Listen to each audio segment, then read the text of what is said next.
Hi viewers, welcome back to our channel.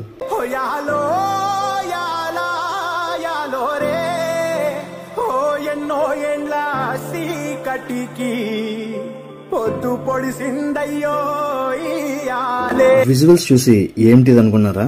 Hyderabad, Visakhapatnam, Vijayawada, Kovvur, Kakinada ఇలా అన్ని చోట్ల మాల్ ఉంది. మరి రాజమండ్రిలో మాల్ ఎప్పుడు వస్తుందని చెప్పి వెయిట్ చేసిన వాళ్ళకి ఈ information. Anala Venkatappa road Gayle office దాటిన తర్వాత ఈ ప్రసాద్ ఆదిత్య మాల్ అనేది కన్స్ట్రక్షన్ ఆల్మోస్ట్ పూర్తయింది. ఈ మాల్ వచ్చేటప్పటికి మొత్తం 5 ఫ్లోర్స్ ఉంటుంది. టాప్ 2 ఫ్లోర్స్ వచ్చేటప్పటికి మల్టీప్లెక్స్ అండ్ ఫుడ్ కోర్ట్ తో ఉంటుంది. మాల్లో ఉన్న మల్టీప్లెక్స్ మాక్సిమం 5 to 6 స్క్రీన్స్ ఉండేలా ప్లాన్ చేస్తున్నారు.